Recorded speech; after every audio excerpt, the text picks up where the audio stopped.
Let's finish our second skein of the tour, shall we? It's only like 5:30 right now. Plying is going to get done. Hello and welcome to Tour de Fleece vlog number 2. A little recap.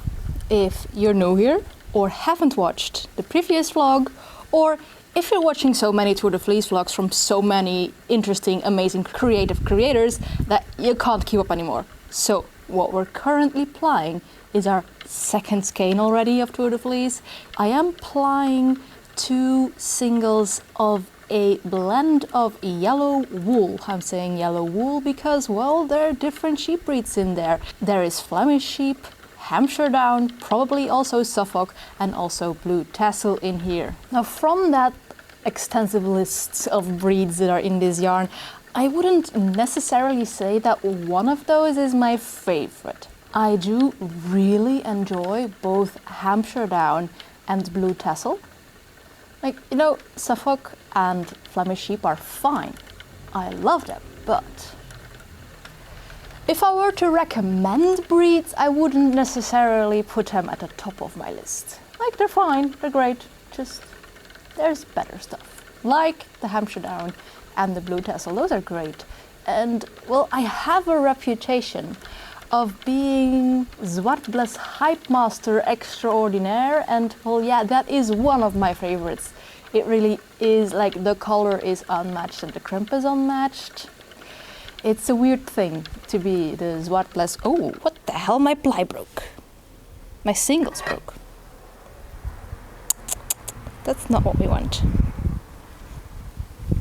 Anyway, as I was saying, before I got rudely interrupted by a broken singles, being seen as like the Zwartbles hype master extraordinaire, and that there are in fact shops selling out of Zwartbles, is such a weird feeling. Like, I started making these videos never with the intention or the thought that I would be an influencer, or a spinfluencer if you will. My sister, I always thought that she would be an influencer, but not me. So the fact that I'm influencing like at least a couple of dozen of people into buying Zwartbles is really weird. And then also, but this is probably like a very neurodivergent thing of me to say, I have a hard time trying to determine what my favorite of anything is.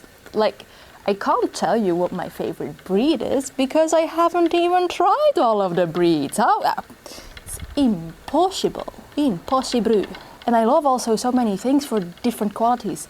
I really love the cardigan and the sweater that I made from last year's Shetland. I want another Shetland fleece, but is Shetland my favorite? No, it's just really, really good and I want more of it.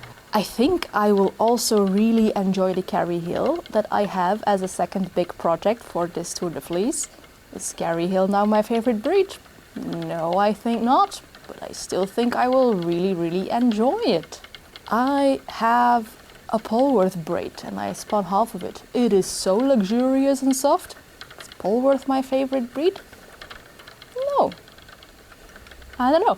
I don't think I have a favorite breed. It's just that there's so many sheep that make such good wool. How can one ever choose? Like, if you have a favorite, please do let me know and why. But I cannot choose. I simply cannot choose, and I think we also mustn't choose and just love all the sheepies. But I will remain until this day, and probably in the future as well, Zwartbles hype master extraordinaire, because it deserves a hype. Like, local wools sometimes get devalued, and I've been going on a little crusade about that for the past 4 years on this channel. You know that. And our local breeds, they deserve some extra attention. So in that sense, being a Zwartbles hype master really has the adverse effect of what I wanted to do with that. I want to be like the hype person for local breeds. That people search out their local breeds, but now people are searching out my local breeds, even when they're like in America. I mean, great. Maybe the international demand for zwartbles will impact the wool industry here in Belgium and the Netherlands. But like my goal was more, look at your local breeds instead of what a lot of commercial fiber stores have on offer, which is like, you know, maybe 10 or so of the same breeds, and local characteristics are probably more interesting to spin with. Or at least that's my reasoning.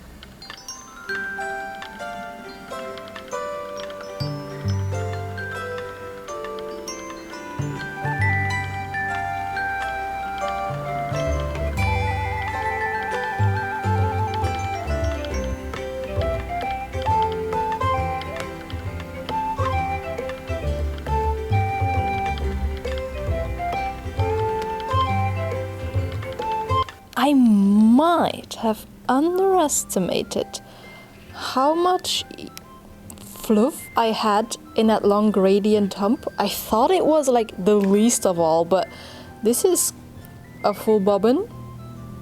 Squish, squish. Yeah. I'm like almost expecting this to be more meters than skein number 1. Also because I think it's like the tiniest of tads thinner. Like my previous skein was still in the fingering weight range, but thin. I think this one is lace. We'll check later, but first let's skein this and check my theory if this is indeed more meters than the previous skein or not. I am, for the record, team counting while winding on the niddy noddy. I know that there are some people that just wind and then count afterwards, but I am team counting on the niddy noddy, then remembering that number and then multiply it by how long one circumference is. I don't know, on what side are you? But now I'm going to stop talking because I need to start counting. So, yeah, this is 396 meters. While they look about the same size, don't they? So clearly this one is just a bit thinner. Yeah, I mean, I think they will still go together when knitted.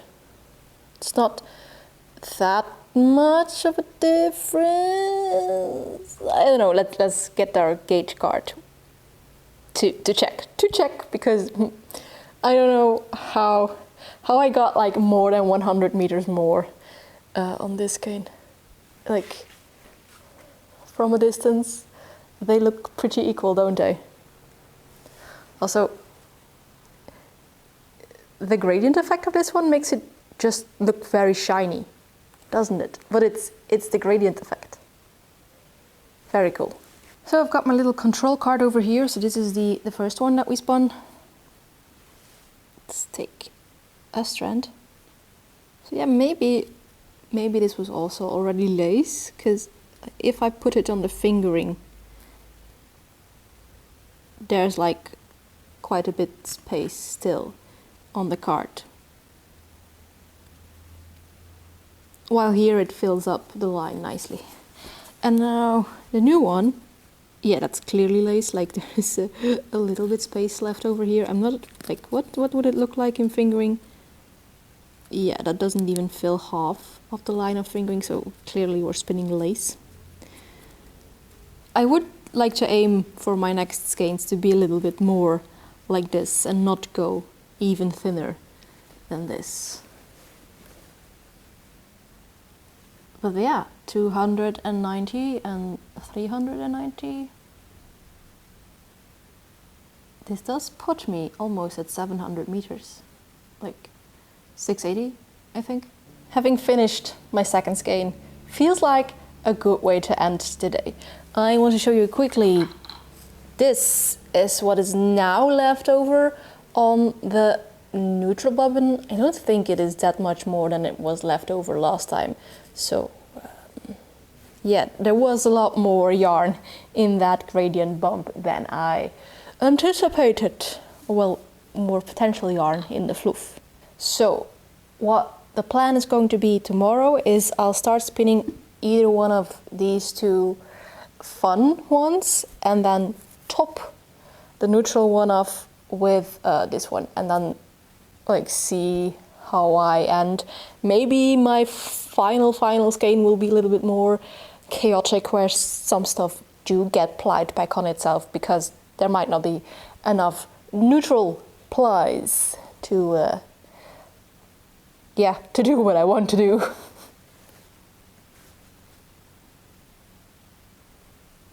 I'll see you tomorrow. But before I go, a small update for those of you who are interested in the wineberry saga. This is how much I have harvested today. I'll probably update you in like 2 days or something with another probably full calendar of this thing. Oh, I'm going to get so much jam this year. Okay, fine. I will angle the wheel the other way and I will try to draft long draw across my body. If that's what you want, I'll try. But just remember, I'm very averse to changing my own ways, and if I don't like it within 5 minutes, I will just go back to what I was doing probably.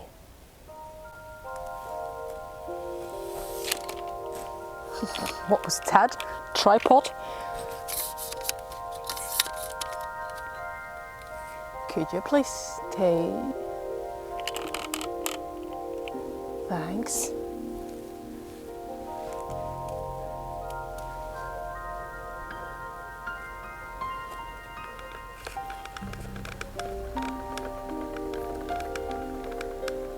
Oh, maybe I should have my basket on the other side as well. That would probably be more useful.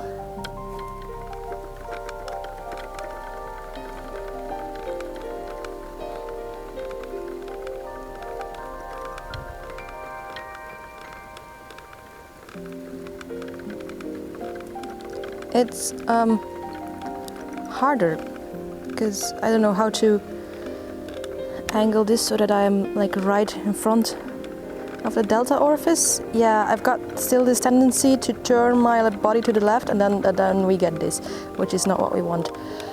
Muscle memory is something, yo.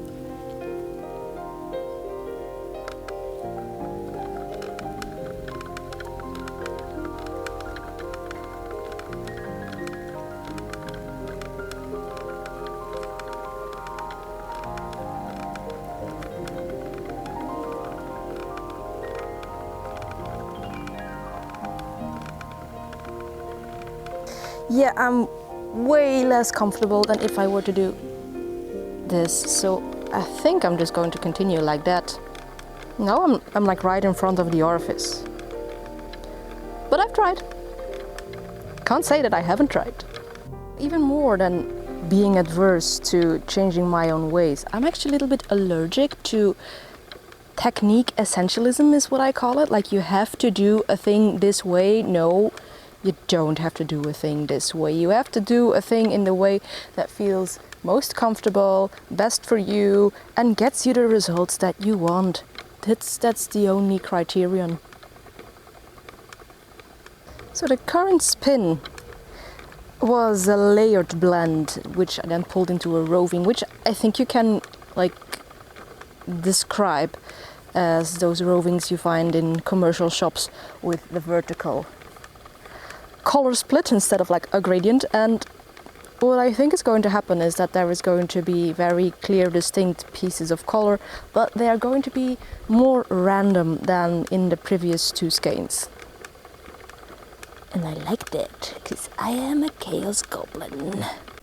Yes, look at that, how beautifully chaotic. So now, friends, I want to thank you all for the lovely, positive and motivational comments that you left on I'm always going to say last week's, but like last Wednesday's vlog about my garden, because I do sometimes feel a lot of uncertainty about not adhering to the dominant lawn culture. So that was so nice to hear, or to read actually, that you liked my wildflower bit over there. I like it as well. It is in fact my favorite part of the garden, but also, as I said, sometimes it makes me feel a little bit uncertain, and like that I should feel some shame about it. But I don't. It's there. I love it. I love that when I walk through it, there's like all tiny kind of little creatures, moths and bees, and they're following me, and I feel like a Disney princess. Also, a wildflower garden is so easy, which is great for me. There was a question that asked why I mostly dye with forage dye stuff and don't plant a dye garden. Now, in all honesty, in all authenticity, oh my god, I'm going to be ashamed of myself after this bit, but yeah, let me show you why. So I tried actually to plant dye stuff, and this is my woe after our recent heat wave. I think it might bounce back. I've been giving it water very frequently, and I don't know, but yeah, that's very, very sad. But even more sad, this is supposed to be Dyer's chamomile, and it didn't even germinate. I bought the pack at Guédelon together with the woad, but no Dyer's chamomile, nothing whatsoever. Yeah. I tried, but I have a lot more success with just wildflowers. For as you can see, oodles and oodles of yarrow. Dye stuff right there. St. John's wort. Wild carrot. Well, I don't like this one, but in fact you could also dye with blackberry leaves. Small personal nettle farm. And I didn't have to do anything for it. Just don't mow. That's all. I'm very excited actually to see all around my neighborhood come the tansy and the goldenrod come to flower, because I really want to dye with that some more this summer, because last year I only dyed like small fluffs because it were just experiments, but the colors are just too good to keep it at that. I would currently say that tansy is my favorite dye stuff, just because the green and the yellow you get from it are so vibrant, so deep. It is also not a fugitive dye stuff, so a substantive,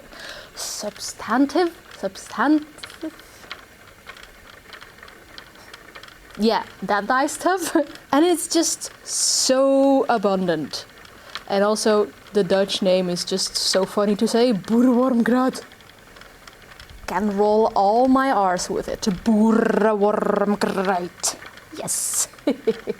And as I've said in a previous video, my plan is actually, after this all yellow fluffs, I want to spin the Kerry Hill fleece that I have carded and prepped, and my plan is afterwards to dye all of them green with the tansy and make a lovely green sweater.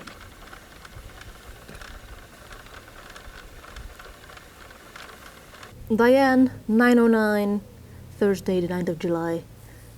We have approximately 2/3 of this bobbin done. It's looking very chaotic. The colors brown, yellow, grey, and even a little bit of black.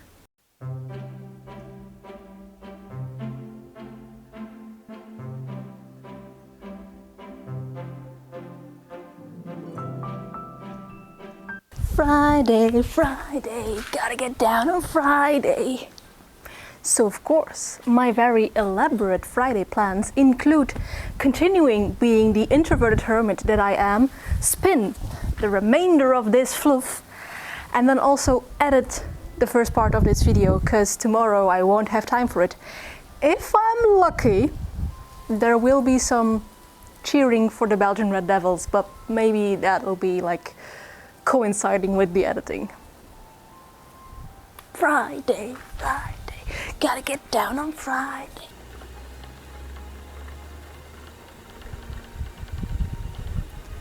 Well, now that it is Friday, that means that in theory, technically, we have had our first week of Tour de Fleece done, like Saturday to Friday, and that little tiny secondary goal that I had of finishing the yellow fluffs in 1 week, that was a little bit optimistic. That was me thinking on a Monday morning, and well, by Friday, you know that Monday morning thoughts are not always manageable.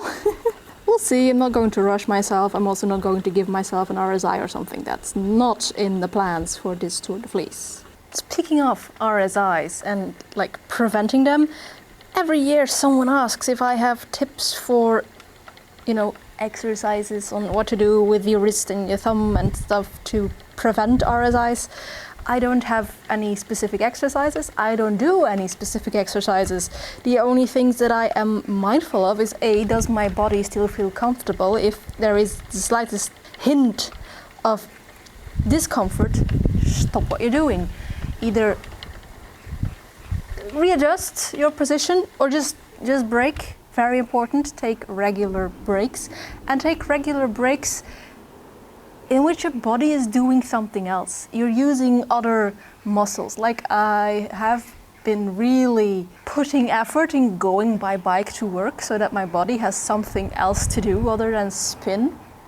Yeah, just use your body in different ways than spinning.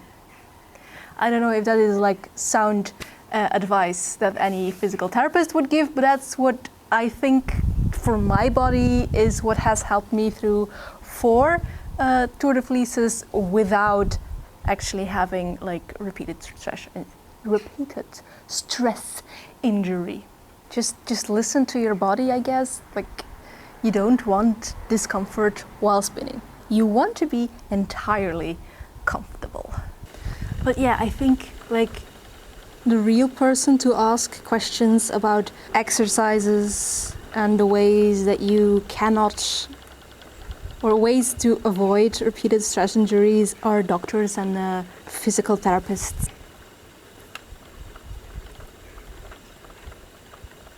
It's 7:30 now. I have finished this bobbin. If I go to edit right now, maybe I can still watch the game and then, oh me la patate!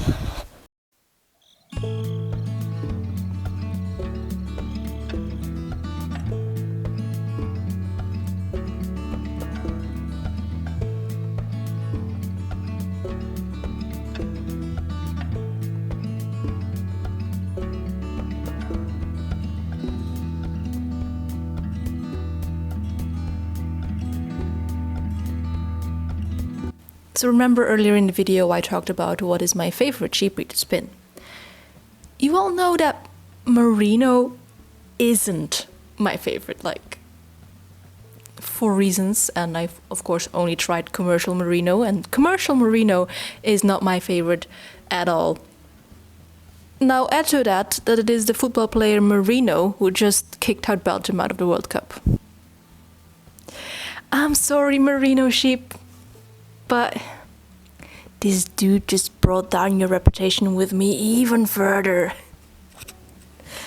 But no, felicidades, España. You were the better team, even though I do think that the Belgians did hold their own quite well until like minute 85 when Merino makes the goal. I have been spinning the entire first half of the game. That was nice. And then I've been knitting a little bit. I'll show you, because this is a project that otherwise you will never get to see. I am working on a little plushie. Here is another part. For a little baby that was born in my husband's friend group. Like a couple of his very best friends got a baby, and I am making a little bear from... if I can get the book, it's very heavy. Nordic Knitting by Arne and Carlos. I got this book at the flea market for €3, so yay!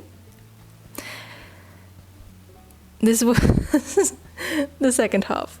Just like one little paw of the bear. See you tomorrow. Good morning. After Belgium's historic defeat yesterday, in parentheses, it's historic because it was only the fourth time in our history that we got to the quarterfinals of a World Cup, I welcome you to a very ahistoric day. So, the Flemish holiday, the 11th of July, is based on the Battle of the Golden Spurs in 1302. 11th of July 1302. Now this is a historic event. Nobody made that up. That happened. It was a battle between the Flemish and the French, and the Flemish won. Like, that one battle did not win the war.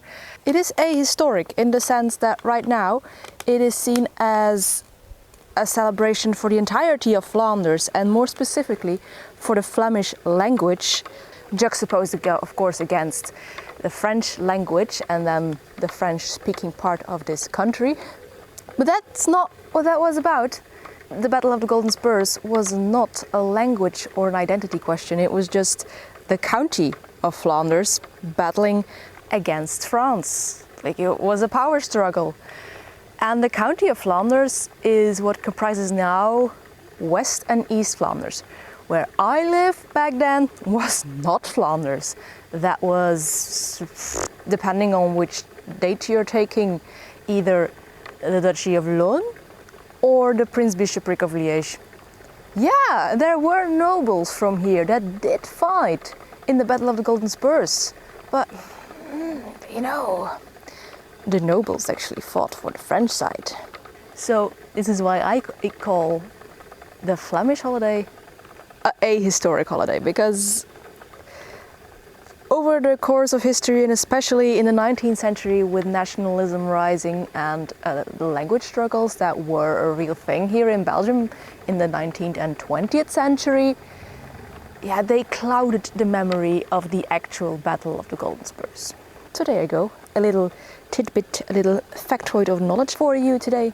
And I think I'm halfway through this bit of roving. The bobbin is filling up pretty nicely. If I had more time this weekend, then I do think I'd be able to finish all of it, all my yellow roving, but I don't have as much time. Like today I have maybe half a day of spinning in front of me because one of my co-workers is getting married, and since I call him my work brother, I feel like it is very necessary that I am there the entire day to pester him. And tomorrow we will be going to Drise's parents and a friend is coming by. So once again, my spinning plans are being foiled by being social. I should have just stick to my Friday plan of being a hermit.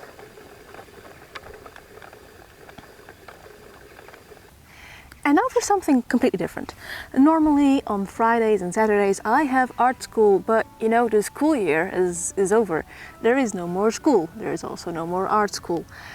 And to keep me being like visually creative, a friend of mine gives me a prompt every week.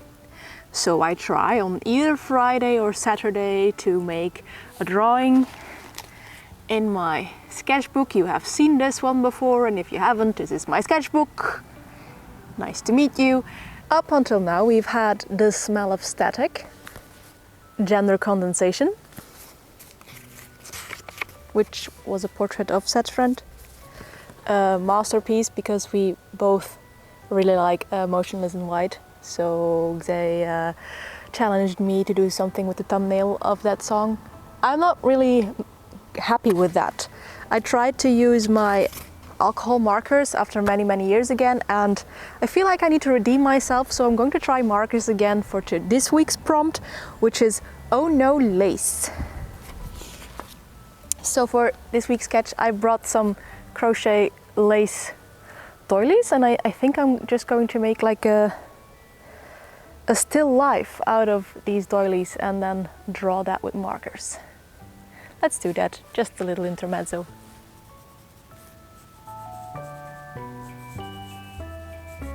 I'm okay with this being a little bit of a abstract drawing. I feel like sometimes there is more fun in going a little bit abstracted and impressionist than going full realism. There's more freedom if the things don't have to be perfectly realistic all of the time.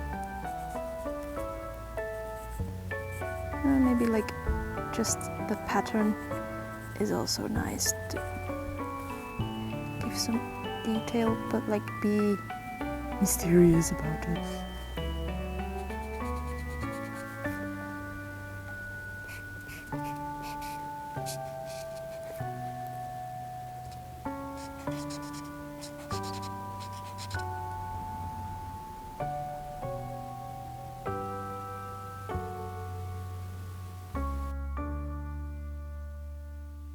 Okay, and this is my rendition of the prompt, "Oh no lace," and I'm actually really happy with it. Like, is it a perfect drawing? Of course not, but this is a sketchbook. This should be a free place for experiments and just trying new stuff. And yeah, I think it's abstract, it's fun, it's experimental. I like that.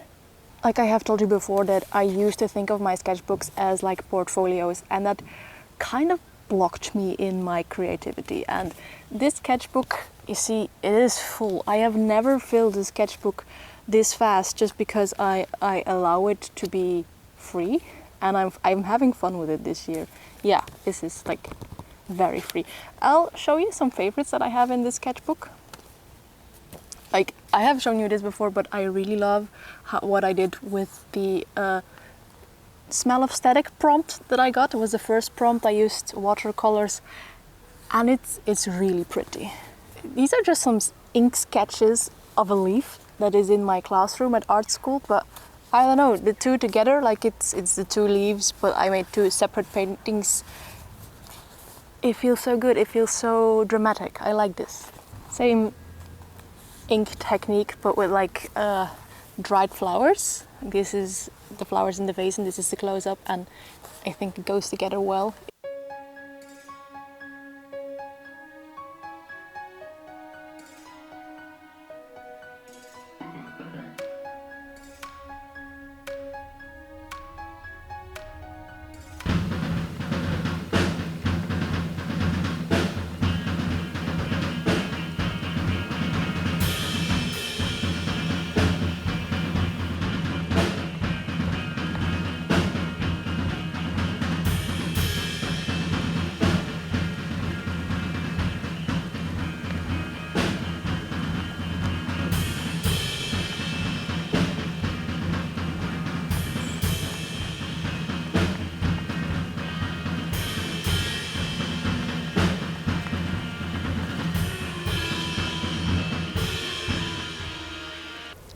And with that, we can end this vlog on 2 skeins and 2 bobbins. My hands are too small.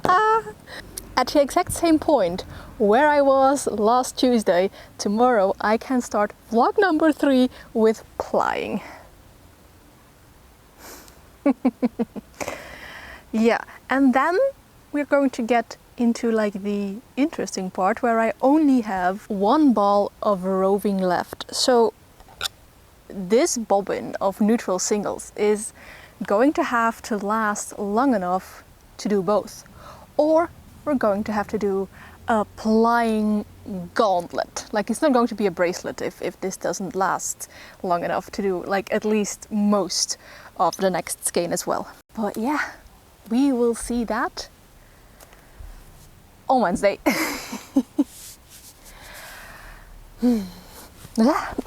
I should stop like filming while crouched down because my balance is not great apparently. It used to be amazing.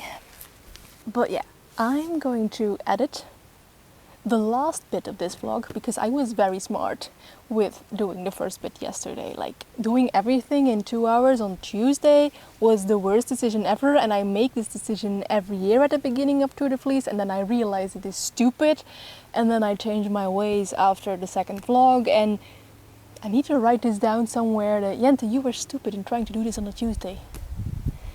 spread it out. It's too much. It's too much.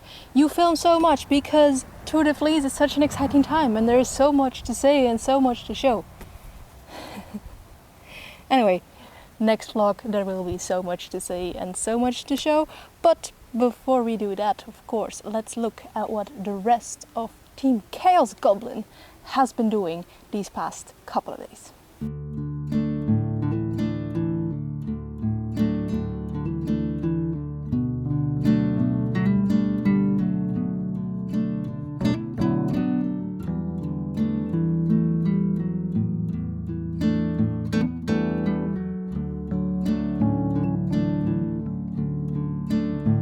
And then if you like these kind of hybrid shenanigans and want to follow along with the rest of Tour de Fleece, then maybe you could like, comment or subscribe, but of course it is all up to you. And as for me, I will see you in the next video.